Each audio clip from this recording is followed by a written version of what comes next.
Are you ready to kick Jansley's ass out of office in November? We are doing it. We are doing it. It is time to get common sense back in Olympia, yes? Unbelievable. 35 years. It is about time. Unbelievable. Has anybody here been to a Culp campaign rally before? No. Nice.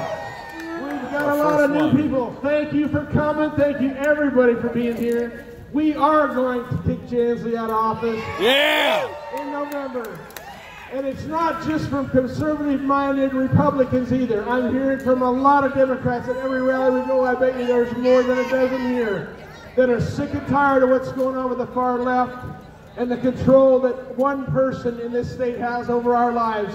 And it's going to end because Democrats are voting Republican for the first time in their lives. This year, it's not about Republican or Democrat. It's about our state and our individual freedom and liberty. And that does not have a color. That does not have a political name tied to it. It is about our God-given, constitutionally protected rights, and that's what I'm going to stand for as your next governor. Yeah! I love this state. I was born and raised in this state.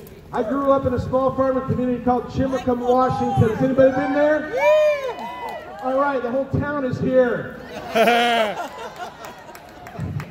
It's a small town right outside Port Townsend. I went through school up until my freshman year of high school. My dad was a deputy sheriff there. My mom worked at the post office. And in my freshman year, my dad got out of law enforcement. They moved us over to Republic, Washington, in northeastern corner. How many people have been to Republic? Awesome. That whole town is here. It's a small mountain town in northeastern corner of the state that was founded on gold mining and timber. And I went to high school there. I met my high school sweetheart, Barb, and we've been married for 43 years this year. And don't let me fool you. She deserves all the credit for sticking with me for 43 years. Right? You ladies can understand that, right? But we've got 2 grown sons and 7 grandkids that live here in Washington, right down by Olympia. And at the age of 19, I joined the United States Army. I served in the world-famous 101st Airborne Division. I was a sergeant. I was a combat engineer, and I went through drill sergeant school at Fort Leonard, Missouri, where I helped to turn civilians into soldiers.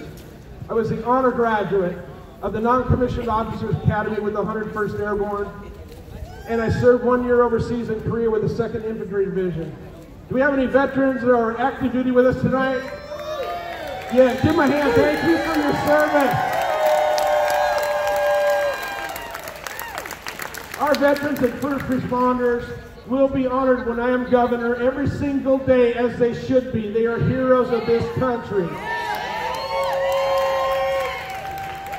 So after serving 4 years active duty, Barb and I decided to get out of military life, and we moved to Olympia. Imagine that, right? We're going back. So I learned the building trades. I worked for other people for about 4 years in the building trades. I learned about business, learned about the trades, and in 1988 I started my own construction business working right out of Olympia, and I started it for nothing. I had 1 employee and a 1977 Datsun pickup truck that I bought from my grandpa for $600 on payments, and I had a homemade single axle trailer, but I was realizing my American dream, right? I was building a business for the future of my family and working for myself. And I ran that business for over 20 years out of Olympia. I built it up to where I had multiple trucks, multiple crews doing jobs all around Puget Sound. And then I decided to realize my childhood dream. At the age of 49 in 2010, a job opening came open for a police officer in Republic.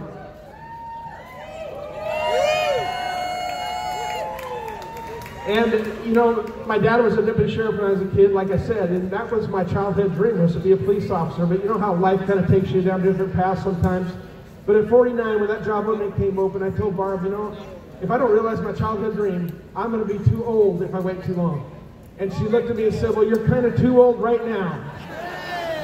But I did it anyway. I applied for the job. I got hired. I went through the police academy with a class that was about half my age.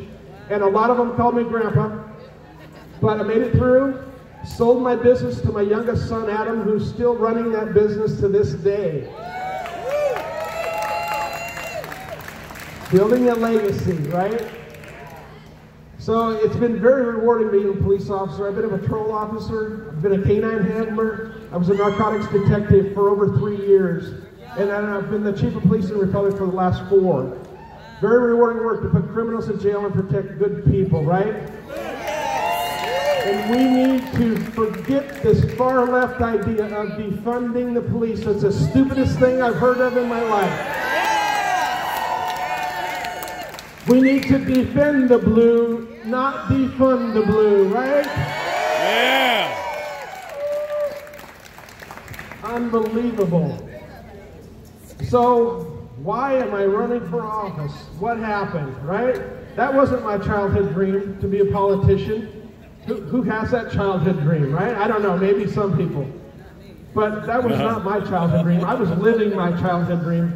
But a series of events started happening in my life starting in 2018. You remember that anti-gun initiative that passed in this state? Yep. They made it against the law for military-age young adults, 18 to 21. They could not buy a semi-automatic rifle, even a 10-22 Plinker rifle that most people learn how to shoot with, right? My grandkids learned how to shoot with that. My sons as well.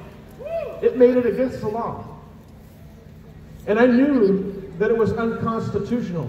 I was asked the day after that passed if I was going to start arresting 18 to 21-year-olds who I saw with a semi-automatic rifle. And my answer to the people that asked me that, the citizens of the Republic, was no, I'm not going to do that because it would violate their God-given constitutionally protected rights, and I took an oath of office to uphold and defend the Constitution. Yeah! And that oath is not something that I take lightly. You know, you raise your right hand and you swear an oath. That's a promise before God. Right? So many politicians do that and they don't even know what they're swearing to, and they turn right around and forget about it.